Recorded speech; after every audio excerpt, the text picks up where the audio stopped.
नमस्ते दोस्तों, और आज हम बात करेंगे उस ताकत की जो ना सिर्फ पाकिस्तान को बल्कि चाइना को भी डर के मारे रातों की नींद छीन रही है।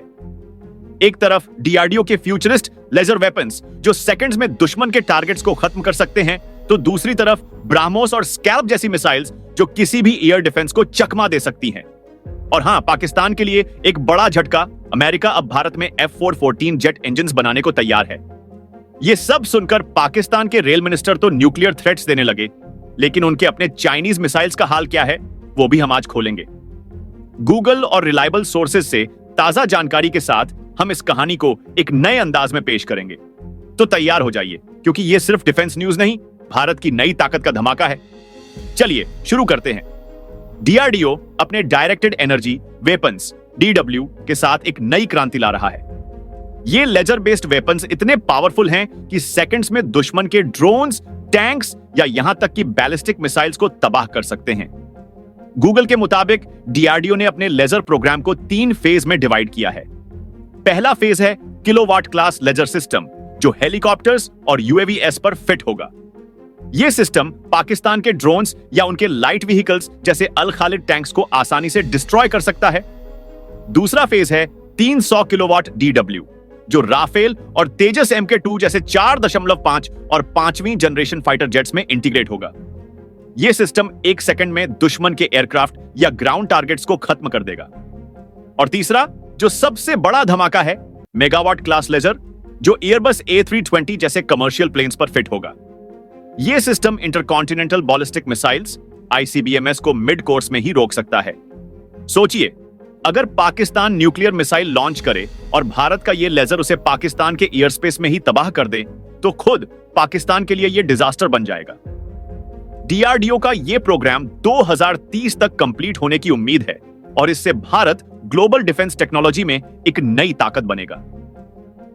पाकिस्तान के रेल मिनिस्टर शेख रशीद के नए बयान ने सबका ध्यान खींच लिया है।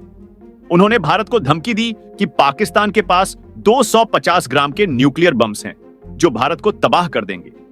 यह सुनकर लगता है जैसे वो बॉलीवुड का कोई ओवर ड्रामेटिक विलन बनने की कोशिश कर रहे हैं। गूगल के मुताबिक पाकिस्तान के न्यूक्लियर आर्सेनल में लगभग 170 वॉरहेड्स हैं, लेकिन उनका डिलीवरी सिस्टम जैसे नासर या बाबर मिसाइल्स भारत के एडवांस्ड मिसाइल डिफेंस सिस्टम्स जैसे AS-400 और आकाश के सामने कमजोर हैं। मिनिस्टर साहब ने यह भी कहा कि इंडस वाटर्स ट्रीटी सस्पेंड होने के बाद पाकिस्तान अब वॉर के मूड में है, लेकिन हकीकत यह है कि पाकिस्तान का इकोनॉमी पहले से ही ICU में है। 2024 में उनका फॉरेन एक्सचेंज रिजर्व सिर्फ $8 अरब था, और IMF से लोन के लिए वो भीख मांग रहे हैं। भारत ने पाकिस्तान के लिए एयर स्पेस बंद किया तो पाकिस्तान इंटरनेशनल एयरलाइंस PIA को $500 मिलियन का नुकसान हुआ। ऐसे में न्यूक्लियर धमकी देना सिर्फ एक बेकार का शोर है। अगर भारत अपने लेजर वेपन्स या सर्जिकल स्ट्राइक्स जैसे ऑप्शंस यूज करे, तो पाकिस्तान के पास जवाब देने का दम नहीं होगा। ये धमकियां सिर्फ अपने पब्लिक को खुश करने का ड्रामा है। भारत और अमेरिका के बीच एक हिस्टोरिक डील ने पाकिस्तान के होश उड़ा दिए हैं। जनरल इलेक्ट्रिक, GE के F-414 जेट इंजन्स अब भारत में बनेंगे। ये इंजन्स तेजस MK2 और AMCA advanced medium combat aircraft fighter jets के लिए होंगे। गूगल के मुताबिक ये $1 अरब की डील अगस्त 2023 में साइन हुई थी, और इसमें 80% टेक्नोलॉजी ट्रांसफर भी शामिल है। हिंदुस्तान एरोनॉटिक्स लिमिटेड HAL और DRDO इस प्रोजेक्ट में की रोल प्ले करेंगे। 2025 के एंड तक भारत में मैन्युफैक्चरिंग शुरू हो जाएगी, और यह एक बड़ा स्टेप होगा भारत के इंडिजिनस डिफेंस इकोसिस्टम के लिए। यह डील सिर्फ इंजन्स तक सीमित नहीं, यह भारत के एरोस्पेस सेक्टर में नए जॉब्स और सप्लाई चेन इकोसिस्टम बनाएगी। अमेरिका का यह कदम दिखाता है कि वो भारत को इंडो पैसिफिक रीजन में एक स्ट्रॉन्ग पार्टनर के रूप में देख रहा है, खासकर चाइना और पाकिस्तान के खिलाफ। पाकिस्तान के F-16 जेट्स जो अमेरिका से आए हैं अब आउटडेटेड हो रहे हैं, और भारत का यह नया इंजन प्रोग्राम उनके लिए एक स्ट्रेटेजिक ब्लो है। इससे भारत अपने फाइटर जेट्स को और एडवांस्ड बनाएगा, जो पाकिस्तान की किसी भी एयरफोर्स कैपेबिलिटी को आसानी से डोमिनेट कर सकता है। पाकिस्तान के लिए एक और झटका, चाइना ने उन्हें PL-15 air to air missiles दी हैं, लेकिन ये मिसाइल्स उनके लिए हेडेक बन गई हैं। चाइना दावा करता है कि PL-15 की रेंज 300 किलोमीटर है, और ये beyond visual range BVR combat के लिए परफेक्ट है।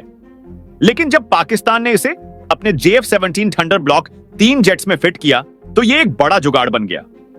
गूगल के मुताबिक JF-17 का राडार और एवियोनिक्स सिस्टम PL-15 के एडवांस्ड गाइडेंस के साथ कंपैटिबल नहीं है। नतीजा, मिसाइल की रेंज 300 किलोमीटर से घटकर 150 से 200 किलोमीटर तक रह जाती है। दूसरी तरफ भारत के रफाल जेट्स मिटियोर मिसाइल से लैस हैं, जिनकी रेंज 200 से 300 किलोमीटर है और एक्यूरेसी कहीं ज्यादा है। भारत के पास एस्ट्रा MK1 160 किलोमीटर और एस्ट्रा MK2 300 किलोमीटर भी हैं, जो इंडिजिनस हैं और हाईली रिलायबल। प्लस भारत के नेत्रा और falcon AWACS airborne warning and control systems किसी भी इनकमिंग मिसाइल को डिटेक्ट कर सकते हैं और इलेक्ट्रॉनिक वॉरफेयर सिस्टम से उन्हें जैम कर सकते हैं। पाकिस्तान के PL-15 का यह मेड इन चाइना टैग उनके लिए एक बड़ी दिक्कत है, क्योंकि चाइनीज टेक अक्सर ओवरहाइप्ड होती है और रियल कॉम्बैट में फेल हो जाती है। ये मिसाइल्स पाकिस्तान की एयरफोर्स को बूस्ट नहीं, बल्कि उसकी कमजोरी को एक्सपोज करती है। Gas turbine research establishment GTRE ने एक बोल्ड क्लेम किया है। वो कावरी 2.0 जेट इंजन को 5 से 7 साल में डेवलप कर सकता है, बिना किसी फॉरेन हेल्प के। ये इंजन 90 किलोन्यूट थ्रस्ट के साथ तेजास MK1 और MK2 जेट्स को पावर देगा। कावेरी इंजन का पहला वर्जन 1980 से डेवलप हो रहा था, लेकिन टेक्निकल चैलेंजेस की वजह से फेल हो गया। अब GTRI ने नई टेक और DRDO के सपोर्ट से केवरी 2.9 पर काम शुरू किया है। इसमें advanced materials, better cooling systems और higher thrust to weight ratio शामिल होगा। अगर यह प्रोजेक्ट सक्सेसफुल होता है तो भारत को फॉरेन इंजन्स जैसे GEF फोर्स या साफरान के लिए डिपेंड नहीं करना पड़ेगा। यह एक गेम चेंजर होगा, क्योंकि जेट इंजन टेक्नोलॉजी दुनिया के सिर्फ 5 से 6 कंट्रीज के पास है। लेकिन एक्सपर्ट्स कहते हैं कि 5 से 7 साल का टारगेट थोड़ा ऑप्टिमिस्टिक है, क्योंकि इंजन टेस्टिंग और सर्टिफिकेशन में टाइम लगता है। फिर भी GTRE का यह कॉन्फिडेंस दिखाता है कि भारत अपने डिफेंस सेक्टर में आत्मनिर्भर बनने के लिए कितना सीरियस है। भारत के पास 2 ऐसे ब्रह्मास्त्र हैं जो ना सिर्फ पाकिस्तान बल्कि चाइना को भी नींद नहीं सोने देते, ब्राह्मोस और स्कैल्प मिसाइल्स। ब्राह्मोस एक supersonic cruise missile, 450 kilometre range और मार्च 2.8 स्पीड के साथ किसी भी टारगेट को पिन पॉइंट एक्यूरेसी से तबाह कर सकती है। भारत के पास 200 से ज्यादा ब्राह्मोस मिसाइल्स हैं, जो रफाल, सुखोई 30 MKI और नेवी के वॉरशिप्स पर डिप्लॉय हैं। यह मिसाइल किसी भी एयर डिफेंस सिस्टम को पेनिट्रेट कर सकती है और चाइना के पास भी इसका कोई जवाब नहीं है। दूसरी तरफ स्कैल्प मिसाइल, जो रफाल जेट्स में यूज होती है, सबसोनिक मैच 0.8 है, लेकिन अल्ट्रा स्टेल्थी है।